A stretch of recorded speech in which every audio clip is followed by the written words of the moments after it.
বঙ্গবন্ধুর দিন শেষ, আল্লাহ বন্ধুর বাংলাদেশ জেলখানায় সিদ্ধান্ত নিয়েছি বাংলাদেশকে আল্লাহর মজনুনদের দেশ বানাবো ইনশাআল্লাহ।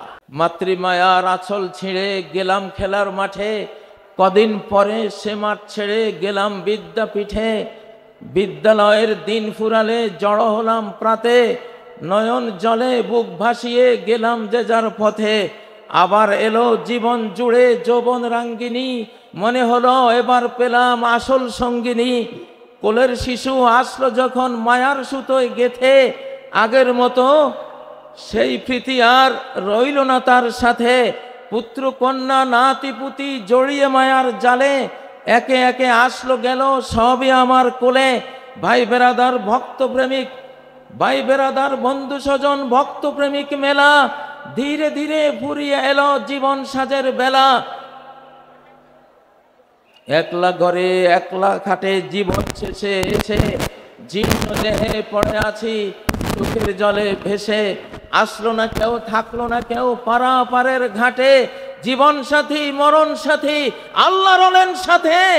লা ইলাহা ইল্লাল্লাহ, তাই তো বলো মন, আল্লাহ বিনে বন্ধু তোমার নেই যে কোনো জন। অতএব বলছি এবারের বাংলাদেশ কার বাংলাদেশ? আল্লাহ বন্ধুর বাংলাদেশ, ঠিক নয় কি? কারা কারা আল্লাহকে বন্ধুরূপে পেতে চান?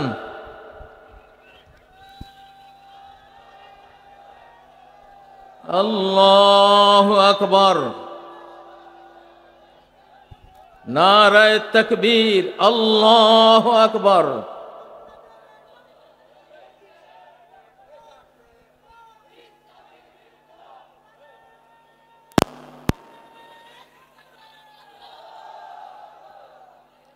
প্রিয় বন্ধুরা, আল্লাহ যদি সাথে থাকেন তাহলে 500 কোটি দেশ আমাদের বিরুদ্ধে হুঙ্কার দিচ্ছে, হুঙ্কারের কোনো পরোয়া আমরা করব না। আমাদেরকে মিয়ানমার হুঙ্কার দিচ্ছে, আরাকান আর্মি হুঙ্কার দিচ্ছে, কোনো পরোয়া আমাদের নাই। যদি সর্বশক্তিমান ইটারনাল পাওয়ারের মালিক আল্লাহ, able to do all things যিনি, আলা কুল্লি শাইইন কাদির যিনি, আমরা তার রাজনীতি করি, আমরা তাকে বিশ্বাস করি, তার উপরে ট্রাস্ট স্থাপন করি, তার উপরে আস্থা রাখি, আমরা তাকে নিয়েই বাংলাদেশ গড়ব ইনশাআল্লাহ। প্রিয় বন্ধুরা, দ্বিতীয় স্লোগান কত নম্বর? 72-এর বিধান শেষ, 72-এর বিধান শেষ, আল কোরআনের বাংলাদেশ। জোরে বলেন, 72-এর বিধান শেষ, আল কোরআনের বাংলাদেশ।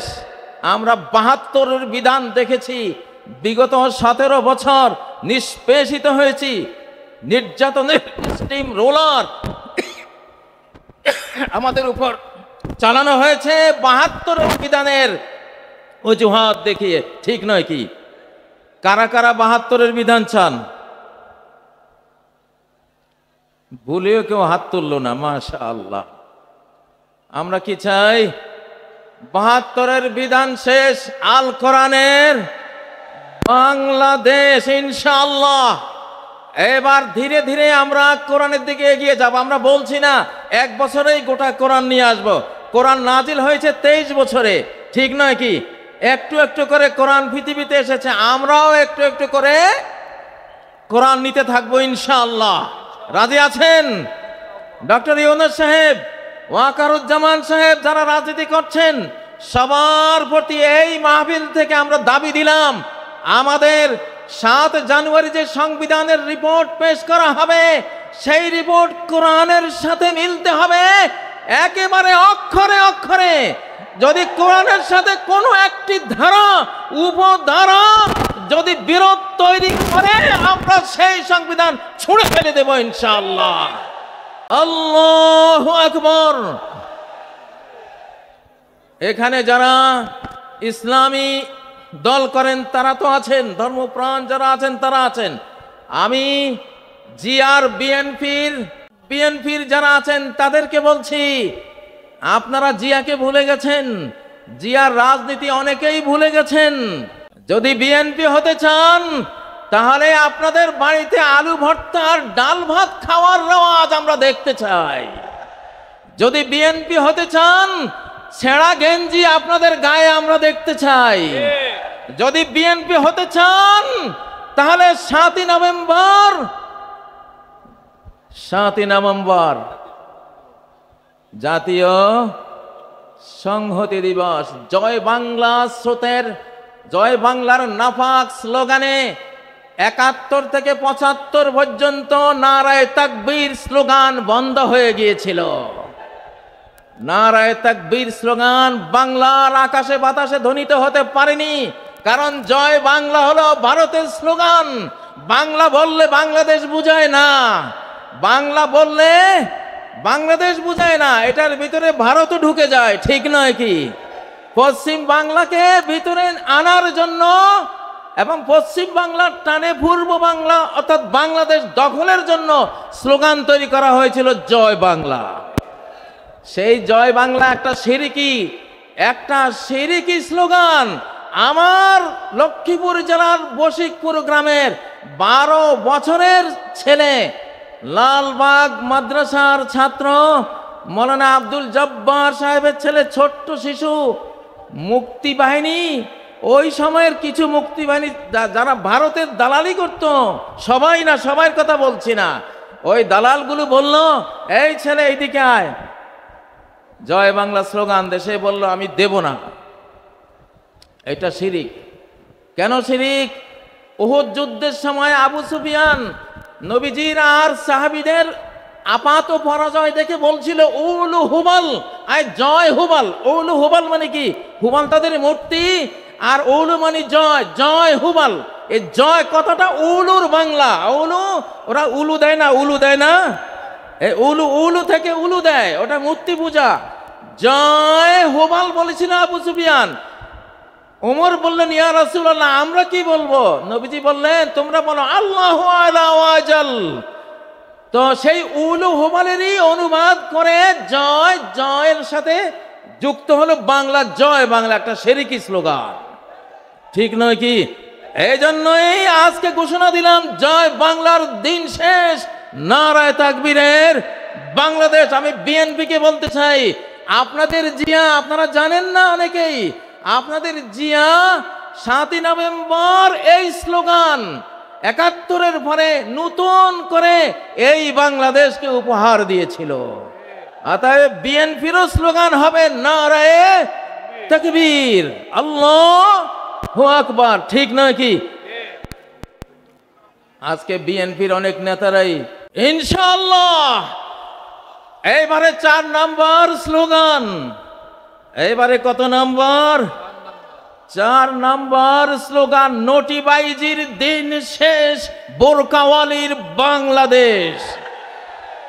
নোটিবাইজির দিন শেষ, বোরকাওয়ালির বাংলাদেশ। স্লোগান তুলো না কেন তোমরা যুবকরা? লিল্লাহে তাকবীর।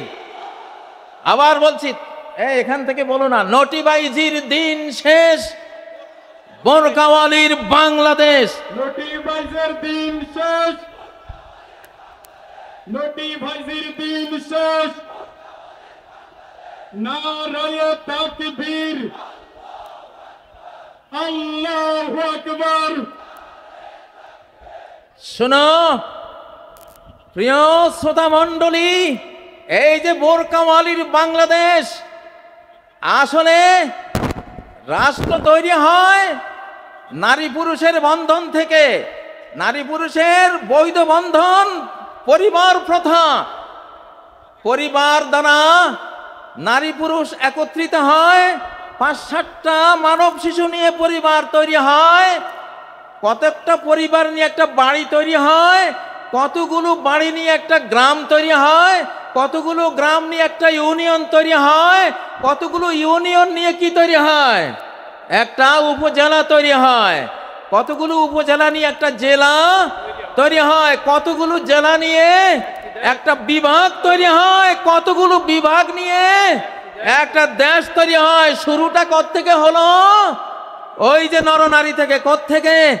নরনারীর পরিবার পাতা থেকে। তোমরা এই, আমি আরেকটা স্লোগান দিচ্ছি, আরেকটা স্লোগান দিচ্ছি, বয়ফ্রেন্ডের দিন শেষ, হাজব্যান্ডের বাংলাদেশ। বয়ফ্রেন্ডের দিন শেষ, হাজব্যান্ডের বাংলাদেশ। আর যুবকরা মরা নাকি তোমরা? বয়ফ্রেন্ডের দিন শেষ, হাজব্যান্ডের বাংলাদেশ। এই স্লোগান তোলো না তোমরা এখান থেকে। বয়ফ্রেন্ডের দিন শেষ, বাংলাদেশ। বয়ফ্রেন্ডের দিন শেষ, বয়ফ্রেন্ডের দিন শেষ। নারায়ে তাকবীর, আল্লাহু আকবার।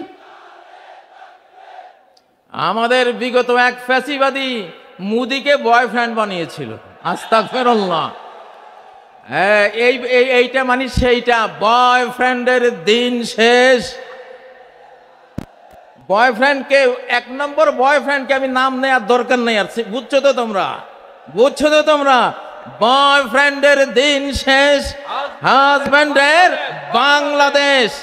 বলছি, পরিবার ভাতা ভাঙলে বাংলাদেশ ভেঙে যাবে, আর পরিবার অটুট থাকলে বাংলাদেশ অটুট থাকবে। এটা কোরআনের থিওরি। পৃথিবীতে কোনো ফাদারল্যান্ড নাই, পৃথিবীতে আছে মাদারল্যান্ড। কি আছে? মাদারল্যান্ড। মা তৈরি হয় পরিবারে। কোথায়? স্ত্রী হয়, তারপরে কি হয়? মা হয়। তাহলে মাদারল্যান্ড মানে হলো স্বামী স্ত্রীর ল্যান্ড। কিসের ল্যান্ড? অর্থাৎ এটা আধ্যাত্মিক সূত্র দিলাম তোমাদেরকে, খবরদার কেউ অবৈধ কোনো বয়ফ্রেন্ড গার্লফ্রেন্ড কালচারে যাবে না, তাহলে বাংলাদেশ টিকবে না, টিকবে না, টিকবে না বললাম। নিজের দেশ নিজেরা ধ্বংস করো না। তোমরা হাজব্যান্ড হও। হাজবুন এটা আরবি শব্দ। হাজবুন মানে হলো আবৃত রাখা, পর্দাবৃতা রাখা, ডেকে রাখা, সুরক্ষিত রাখা। অনেক হাজার হাজার ইংরেজি শব্দ আরবি থেকে এসেছে, যেমন উড। উড মানে কি? কাঠ। এটা উদন আরবি শব্দ। আর্থ মানে পৃথিবী, আর্দন পৃথিবী, ওই ওখান থেকে আসছে আর্থ। অল, আলহামদু, অল হামদ, আল থেকে অল। তো হাজব্যান্ড এটা হাজাব আরবি শব্দ মানে হিজাব করা। কি করা? হিজাব করা। নারীদের ঢাকা মানে রাষ্ট্রকে ঢাকা, নারীদেরকে নিরাপত্তা দেয়া মানে রাষ্ট্রকে নিরাপত্তা দেয়া। মাকে সেফ রাখা মানে রাষ্ট্রকে সেফ রাখা। মাকে সেফ রাখতে হলে আমাদের লাগবে পরিবার। কি লাগবে? কি লাগবে? পরিবার। আল্লাহকে সাক্ষী রেখে খতিব সাহেবকে ডেকে এনে মেয়ের পিতা, ছেলের পিতা, অ্যারেঞ্জড ম্যারেজের মাধ্যমে আমরা পরিবার গড়ব আর বাংলাদেশকে রক্ষা করব। এই জন্য আবার দিচ্ছি, বয়ফ্রেন্ডের দিন শেষ, হাজব্যান্ডের বাংলাদেশ। আর একটা স্লোগান এর সাথে, দাস দাসীর দিন শেষ, স্বাধীন চেতার বাংলাদেশ। দাস দাসীর দিন শেষ, স্বাধীন চেতার বাংলাদেশ। নত জানুর দিন শেষ, বীর বিদ্রোহীর বাংলাদেশ। আমাদের আগের সরকারগুলি ছিল খালি জি হুজুর, জি হুজুর। ভারত থেকে কেউ আসলে জি হুজুর করছে, ঠিক না? আমরা কি এখনো চাই আমাদের সরকারের কেউ এই ভারতের সামনে জি হুজুর করুক? চান? বরং ভারতের কেউ আসলে নজরুলের অগ্নিবীণা পড়া দরকার, নজরুলের বিষের বাঁশি পড়া দরকার, নজরুলের কি চির বিদ্রোহী সেই কবিতা পড়া দরকার, ঠিক না? মহাবিদ্রোহীর অনুক্লান্ত আমি সেই দিন হব শান্ত, এই কবিতা পড়া দরকার। আমরা এখন এই জন্য স্লোগান দিলাম, নত জানুর দিন শেষ, বীর বিদ্রোহীর বাংলাদেশ। প্রিয় বন্ধুরা, আমরা যেই দেশটি পেয়েছি, আপনি দেশে দেশে বিয়েকে সহজ করে দিতে হবে। দেশে বিয়েকে সহজ করে দিতে হবে, খুব সুন্দর। আমরা এই সময়ে বিবাহকে সহজ করে দিতে চাই ইনশাআল্লাহ। মেয়েদের মহারানা একেবারে বিরাট অঙ্কের একটা মহারানা করে বিবাহকে কঠিন করা যাবে না, ঠিক নয় কি? আর তরুণরা তোমরা খালি এস্টাবলিশড হই, আগে এস্টাবলিশড হই। আরে তুমি বিবাহ ছাড়া তো এস্টাবলিশড হইতেই পারবে না। এস্টাবলিশড হইতে হলে আগে বিয়ে করতে হবে। সালাসুন হাক্কুন আলাল্লাহি আউনুহুম, তিনটা শ্রেণীকে সাহায্য করা আল্লাহর উপরে আল্লাহ দায়িত্ব হিসেবে নিয়েছেন। তন্মধ্যে একটা হলো আন্নাকে হুল্লাযী ইউরিদুল আফাফ, ওই যুবক যে নিজের চরিত্রকে পবিত্র রাখার জন্য একটা পরিবার গড়ে, একটা নারীকে বিবাহের বন্ধনে আবদ্ধ করে একটা পবিত্র ইউনিট মানব জাতিকে উপহার দেয়, তাকে এস্টাবলিশ করার দায়িত্ব আল্লাহর। তার অর্থনীতির চাকা সচল করে দেওয়ার দায়িত্ব আল্লাহর, তাকে রিজিক দেওয়ার দায়িত্ব আল্লাহর। অতএব তোমরা এস্টাবলিশড হয়ে বিয়ে করবা এটা না, এস্টাবলিশড হওয়ার আগে একটা স্ত্রী চালাতে কি লাগে? তিনটা জিনিস লাগে। কি লাগে? একজন স্ত্রী চালাতে কয় জিনিস লাগে? সহজ সহজ তিনটা জিনিস। একটা হলো মনসবাহা আমিনান ফি সারবিহি, যেই লোক ভোর করে একটা নিরাপদ ছোট্ট কুঁড়ে ঘরে, একজন স্ত্রী ফালতে একটা ছোট্ট ঘর হলেই তো যথেষ্ট, ঠিক নয় কি? একটা ঘর লাগে। আর দ্বিতীয় ইনদাহু কুতু ইয়াউমিহি, একদিনের খাবার লাগে। কয় দিনের? একদিনের খাবার যদি ঘরে থাকে, নিরাপদ একটা ঘর থাকে, মুআফান ফি বাদানিহি, তার শরীরটা সুস্থ যদি থাকে, তাহলে সে একটা পরিবার গড়তে পারে। আলহামদুলিল্লাহ। প্রিয় ভাইয়েরা, আমার কতগুলি স্লোগান দিয়ে আজকে আপনাদেরকে আমি শিখাবার চেষ্টা করছি আমাদের আগামীর বাংলাদেশ কি হবে, ঠিক নয় কি? এবারে একটা স্লোগান দেব। এই স্লোগানটা হলো চোর বাটপারের দিন শেষ। চোর বাটপারের দিন শেষ, আলিম ওলামার বাংলাদেশ, অলি আউলিয়ার বাংলাদেশ। এরপরে কি আরো দুই একটা মিলান। চোর বাটপারের দিন শেষ, যুবকদের বাংলাদেশ।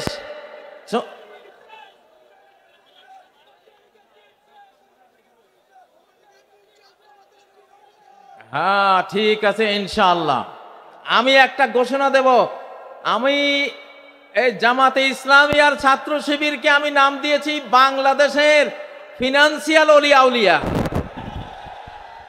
আমার শিবিরের ছেলেরা, আমি ছাত্র দল যারা আছো, অন্যান্য দল আছো, বিএনপির কথা বলেছি নাকি বলি নাই?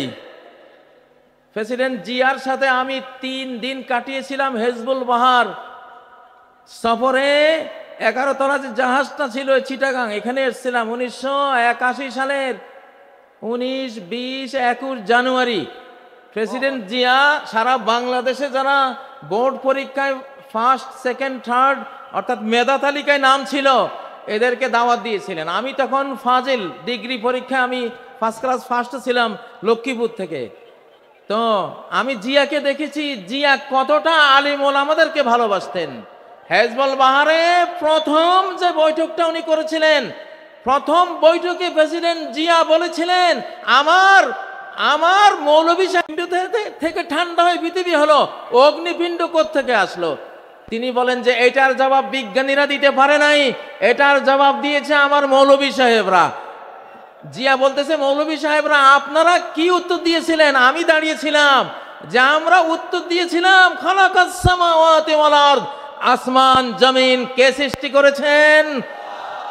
ক্রিয়েটর আল্লাহ। তাহলে জিয়াকে যারা সামনে নিয়ে আজকে রাজনীতি করেন, তারা অবশ্যই আলেম বান্ধব হতে হবে। ইসলামী রাজনীতি এই দেশে স্বাধীনতার পরে 5 বছর বন্ধ ছিল, জিয়া এটাকে চালু করেছে। আল্লাহ জিয়াকে রহমত করুন, আমরা দোয়া করি। যারা বিএনপি করবেন, জামাতের সাথে আপনাদের শত্রুতা চলবে না। যারা বিএনপি করবেন, হেফাজতের সাথে আপনাদের শত্রুতা চলবে না। আমরা দেখছি, আমি সব দলকে একসাথে বসাবার জন্য একটা সংস্থা করেছি, বাংলাদেশ বিপ্লবী কমান্ড কাউন্সিল। বলো, বাংলাদেশ বিপ্লবী কমান্ড কাউন্সিল। আমি ওখানে বিএনপিকে বসাতে চাই, জামাতকে বসাতে চাই, হেফাজতকে বসাতে চাই, আরো চরমনায় আছে, তাদের যারা যারা রাজনীতি করেন সবাইকে বসাবো। তারা নিজ নিজ দল নিয়ে তারা সব কাজ করবে, বাট জাতীয় ইস্যুগুলিতে স্বাধীনতা রক্ষা, অখণ্ডতা রক্ষা, নিরাপত্তা রক্ষার প্রশ্নে সকল দলকে এক জায়গায় বসিয়ে প্রয়োজনে মৃত্যু সৈনিক তৈরি করার ঘোষণা দেব ইনশাআল্লাহ। ডেথ ফোর্স বানাবো, এবার আবু সাইদ ফোর্স বানানো হবে ইনশাআল্লাহ। নারায়ে তাকবীর।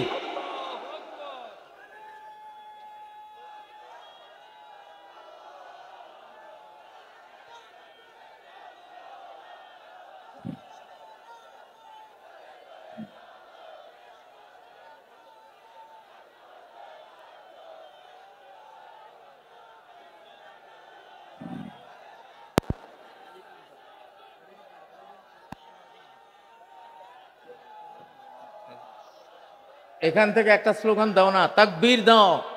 যুবক, তোমাদের কাজ হলো যুদ্ধ। তাকবীর, নারায়ে তাকবীর, আল্লাহু আকবার। বিপ্লব বিপ্লব, ইসলামী বিপ্লব। মুফতি কাজী ইব্রাহিম জিন্দাবাদ, জিন্দাবাদ। নারায়ে তাকবীর, আল্লাহু আকবার। আমার ভাইয়ের রক্ত, শহীদদের রক্ত, ওয়াসিম ভাইয়ের রক্ত, আবু সাইদের রক্ত।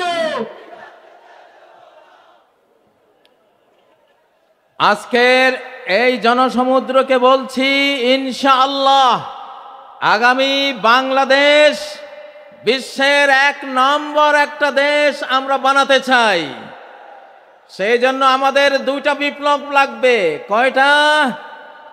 একটা হলো ফুড রেভলিউশন, খাদ্য বিপ্লব। একটা কি? খাদ্য বিপ্লব। আর আরেকটা কি? নিরাপত্তা বিপ্লব, সেফটি রেভলিউশন। আল্লাহ তাআলা বিশ্ব রাজনীতি সূরা কুরাইশের একটা আয়াতে শেষ করে দিয়েছেন। একটা আয়াত, আল্লাযী আত'আমাহুম মিন জু' ওয়া আমানাহুম মিন খাউফ, যে আল্লাহ ক্ষুধার সময় খাদ্য যোগান আর ভয়ের সময় নিরাপত্তা যোগান। সরকারের 2টাই কাজ, জনগণকে খাবার দেয়া, জনগণকে নিরাপত্তা দেয়া। বঙ্গবন্ধু খাবারও দিতে পারে নাই, নিরাপত্তাও দিতে পারে নাই, এই জন্য ইতিহাসের করুণ পরিণতিতে চলে গেছে, ঠিক নয় কি? আর যেই সরকার 17 বছর নির্যাতন করেছে, তারা কিছুটা খাবার দিতে পেরেছিল, কিন্তু নিরাপত্তা মোটেও দিতে পারে নাই, এই জন্য তারাও বিদায় হয়েছে। আমরা এই সরকারের কাছে আমাদের দাবি, আজকে যে আমাদের পঞ্চমুখ হয়েছে, মুখ খুলে আমরা হৃদয় উজাড় করে দিয়ে কথা বলতে পারছি, স্লোগান তুলতে পারছি, আমরা মাহফিল করতে পারছি, আমরা ঘরে ঘরে নিরাপদে ঘুমাতে পারছি, আমরা আমাদের স্ত্রী বউ বেটে নিয়ে নিরাপদে ঘুরতে পারছি, আমরা এই দেশে ব্যবসা বাণিজ্য, বিদ্যালয়, আমাদের যত যত সামাজিক কাজকর্ম আছে সব নিরাপদে করতে পারছি। আমাদের এই নিরাপত্তা যতদিন অক্ষুণ্ণ থাকবে, সরকারও অক্ষুণ্ণ থাকবে ইনশাআল্লাহ। আমাদের জনগণের পেটে খাবার চাই, দ্রব্যমূল্যের ঊর্ধ্বগতি টেনে ধরতে হবে। বাংলাদেশের প্রতি ইঞ্চি ভূমিকে আমরা ফসলি জমিতে পরিণত করতে চাই ইনশাআল্লাহ। আল্লাযী আত'আমাহুম মিন জু', যে আল্লাহ ক্ষুধার সময় খাবার জুগিয়েছেন, সে আল্লাহর ইবাদত করি, ঠিক না? তাহলে যেই সরকার আমাদের ক্ষুধায় খাবার জোগাবার ভূমিকা নেবে, ভূমিকা পালন করবে, আমরা সেই সরকারের পাশে থাকবো ইনশাআল্লাহ। ঠিক না? ও ভাইয়েরা, যে সরকার নিরাপত্তার কাজ করবে আমরা তাদের সাথে থাকব। তবে আমাদের এই সরকার অধিকাংশ বড়দের সরকার, অধিকাংশ কি বড়দের সরকার। জোয়ান দুইটা পোলা ছিল নাহিদার আসিফ, ওদের মন্ত্রণালয় পুড়ে দিয়েছে। এটা একটা ষড়যন্ত্র, কোনো সন্দেহ নাই। এই জন্য সকল ষড়যন্ত্রের জন্য আমরা প্রত্যেকে আজ বাংলাদেশের এক একজন সৈনিক ইনশাআল্লাহ। আমরা প্রত্যেকে বাংলাদেশের সৈনিক। গতকাল এক ওয়াজ মাহফিলে বলেছিলাম, কোরআন আর লোহা একসাথে থাকে।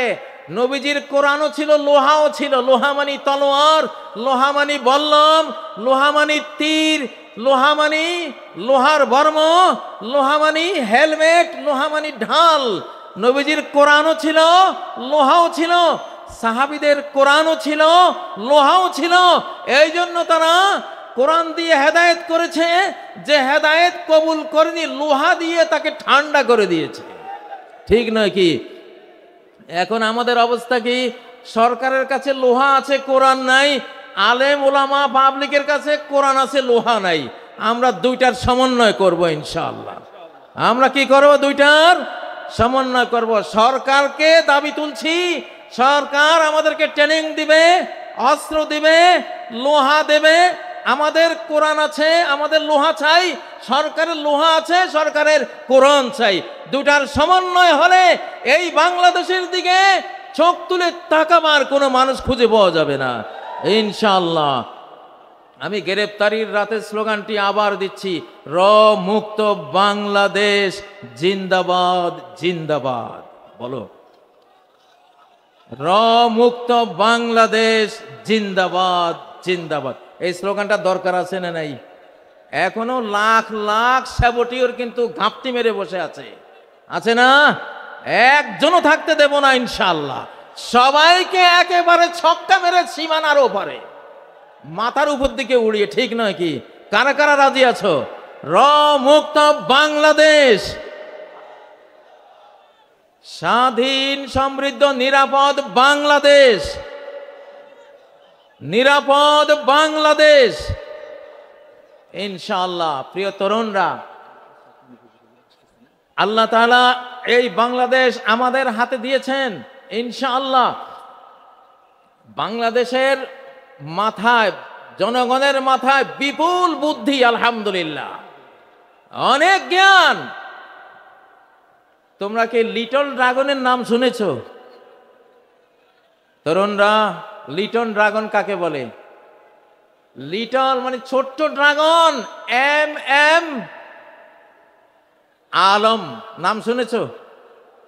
1965 আকাশ যুদ্ধে 1 মিনিটে 40 সেকেন্ডে 4টা শত্রু বিমান ঘায়েল করেছে। পরে আরেকটা মোট 5টা শত্রুর জঙ্গি বিমান ভূপাতিত করেছে। এম এম আলম, সে বাঙালি, সে কি বাংলাদেশি যুবক, লিটল ড্রাগন। আমরা গায়ে যাতে ছোট, কিন্তু বুদ্ধি জ্ঞানে অনেক বড় জাতি, আলহামদুলিল্লাহ। এই জন্য আমাদের বাংলাদেশের আগামী দিনের উন্নতি সব কিছু আমরা ফিজিক্যাল পরিশ্রমের পাশাপাশি বুদ্ধির যুদ্ধে আমাদেরকে এগিয়ে যেতে হবে, বুদ্ধির লড়াইয়ে এগিয়ে যেতে হবে, চিন্তার লড়াইয়ে আমাদেরকে এগিয়ে যেতে হবে। প্রিয় উপস্থিতি, আমি মাঝে মধ্যে বলি, মানব জাতির প্রথম পরাজয় হয়েছে ডাইনিং টেবিলে, যুদ্ধের মাঠে নয়। মানব জাতির প্রথম পরাজয় হয়েছিল কোথায়? ডাইনিং টেবিলে। অর্থাৎ একটা অবৈধ খাবার মুখে দিয়েছিলেন আদম আর হাওয়া। সেই অবৈধ খাবার খেয়ে তারা জান্নাতের সাম্রাজ্য হারিয়েছিলেন। ঠিক নয় কি? এই জন্য যুবকরা, বর্তমান যেই পৃথিবী, এই পৃথিবীর ফুড মাফিয়া, যারা ফুড মাফিয়া, সমস্ত খাদ্য মাফিয়াদের হাতে। কর্পোরেট কোম্পানিদের হাতে, সমস্ত বীজ মাফিয়াদের হাতে। আজকে এটা একটা বিরাট বিষয় যে আমরা কি খাচ্ছি, কি খাবো। আমি পরামর্শ দেব, যেই পশুটা চলতে জানে না নিজে, হাঁটতে জানে না নিজে, ফার্মের মুরগি যেটা এক হাত বেড়া ডিঙ্গিয়ে উড়াবার ক্ষমতা রাখে না, অ্যাবনর্মাল মুরগি, নিজেই অ্যাবনর্মাল অসুস্থ মুরগি, এই গোদা মুরগি যারা খাও, তোমরা কি যুদ্ধটা করবা বাংলাদেশের জন্য? হ্যাঁ, দেশি মুরগি, আল্লাহর মুরগি খাবা। আল্লাহর মুরগি যেখানে মানুষের হাত পড়ে নাই, এইটা মোটরসাইকেলের নিচে পড়ে মুরগির মাথা ছিন্ন হয়ে গেছে, তারপরও উড়াল দিয়ে 2-3 একর পার হয়ে গিয়ে পড়ছে। ক্ষমতাটা কি? মাথা চলে যাওয়ার পরেও উড়ে। এটা হলো আল্লাহর মুরগির ক্ষমতা, ঠিক না? তো আমরা আমাদের খাদ্য যদি মানব জাতির পরাজয় ডাইনিং টেবিলে হয়ে থাকে, আমাদের ডাইনিং টেবিলে ওই খাবার আনবো যেই খাবার ডাইরেক্ট আল্লাহর তৈরি, মানুষের কোনো, শয়তানের কোনো কারুকার্য সেখানে পড়ে নাই, চেঞ্জ করে নাই, চেঞ্জ ফুড বানাতে পারে নাই। আমরা সেই খাবার খাবো ইনশাআল্লাহ। সূরা আন-নিসার 119 নম্বর আয়াতে আল্লাহ তথ্য দিয়েছেন, ইবলিস কসম করেছিল, ওয়ালা আমুরান্নাহুম ফালা ইউগাইয়িরুন্না খালকাল্লাহ, আমি মানব জাতিকে কমান্ড করে করে আল্লাহর সৃষ্টিকে আমি সব পরিবর্তন করে দেব। সেই চেঞ্জ, পরিবর্তিত খাদ্য পানীয় এসব খেয়ে তারা ফিজিক্যালি ধ্বংস হবে, মেন্টালি ধ্বংস হবে, তারা স্পিরিচুয়াল, আধ্যাত্মিকভাবে ধ্বংস হবে, চিন্তা চেতনায় ধ্বংস হবে। এইভাবে সর্বনাশ করব। এই জন্য শিশুদেরকে, নারীদেরকে এবং আমাদের নিজেদেরকে আমরা কি খাওয়াচ্ছি, আমাদের খাদ্য টেবিলে নজর দেয়া, এইটা আমাদের 1 নাম্বার কর্মসূচির মধ্যে রাখতে হবে ইনশাআল্লাহ। প্রিয় উপস্থিতি, ডক্টর মিজানুর রহমান আজহারি ইনশাআল্লাহ তিনি আসবেন বাংলাদেশে, প্রথম তিনি আসছেন। আমিও তাকে উৎসাহ জুগিয়েছি যে আমি তো এসে গেছি, তুমি আসো ইনশাআল্লাহ, আমরা একসাথে লড়াই করব। তোমরা যুবকদের আইকন ডক্টর আজহারি সাহেব আসবেন ইনশাআল্লাহ, তোমরা মন প্রাণ খুলে ওয়াজ শুনবা।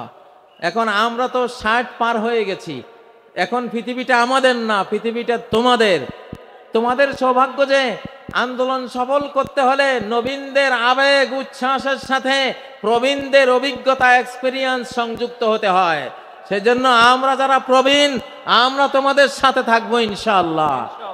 আর তোমাদের নবীন যারা আইকন আছে, তোমরা তাদেরকে নিয়ে একটা সুন্দর, একটা সোনার, নিরাপদ, স্বাধীন, সমৃদ্ধ দেশ গড়ে আমাদেরকে উপহার দেবে। আল্লাহ তোমাদেরকে তৌফিক দেন, আল্লাহ তোমাদেরকে সেই জন্য জ্ঞান বুদ্ধি বাড়িয়ে দিন। আল্লাহ তোমাদেরকে সর্বপ্রকারের ফিজিক্যাল, স্পিরিচুয়াল, মেন্টাল, কালচারাল এবং ধর্মীয় যত যোগ্যতা লাগে সব যোগ্যতা আল্লাহ তোমাদেরকে দান করেন। আজকের এই মাহফিলকে আল্লাহ সফল করেন। যেই মরহুম মৌলানা শহীদুল্লাহ স্মৃতি সংসদের আয়োজনে আজকের এই আয়োজন, আল্লাহ তার কবরকে জান্নাতের বাগানে পরিণত করুন। তার আমলনামায় আজকের প্রতিটি বর্ণের সওয়াব আল্লাহ পৌঁছে দিন। প্রতিটি শ্রোতা, প্রতিটি বক্তার এই কষ্টার্জিত মাহফিলে আল্লাহর যত রহমত, অনুগ্রহ, ফজল করম বর্ষিত হবে, আল্লাহ তাআলা মৌলানা শহীদুল্লাহকে এটি দান করেন। তারই ছেলে নেয়ামতুল্লাহ ভাইয়ের আয়োজনে এত বিশাল একটি আয়োজন তোমরা পেয়েছো। নেয়ামতুল্লাহ ভাইকেও আল্লাহ নেয়ামত দিয়ে ভরপুর করে দিন, আমাদেরকেও অংশীদারিত্বে রাখুন, আমাদেরকেও নেয়ামত দিয়ে পরিপূর্ণ করুন। সারা বাংলাদেশে যদি খাদ্যের ঘাটতি হয়, মান্না সালোয়া দিয়ে আল্লাহ তাআলা ঘাটতি পূরণ করে দিন। যদি নিরাপত্তার অভাব হয়, আমাদের নিরাপত্তা বাহিনীর শক্তির অভাব হয়, তাহলে অ্যাঞ্জেল ফোর্স, ফেরেশতা বাহিনী দিয়ে আল্লাহ আমাদের নিরাপত্তা পুষিয়ে দেন, আমাদের নিরাপত্তার ঘাটতি পূরণ করে দেন। সম্মানিত উপস্থিতি, আমি আর কথা এখন দীর্ঘায়িত করব না। আল্লাহ তাআলার প্রশংসা করে আপনাদের কাছ থেকে বিদায় নিচ্ছি। জসিমউদ্দিন রহমানী সাহেব আসছেন। জসিমউদ্দিন রহমানী সাহেব আসছেন, তিনি পরবর্তীতে আপনাদের সামনে কথা বলবেন। তিনি সম্ভবত চলে আসছেন। তিনি আমার সাথে, আমি যেই মজলিসে আপনাদের সাথে সাথী হয়েছি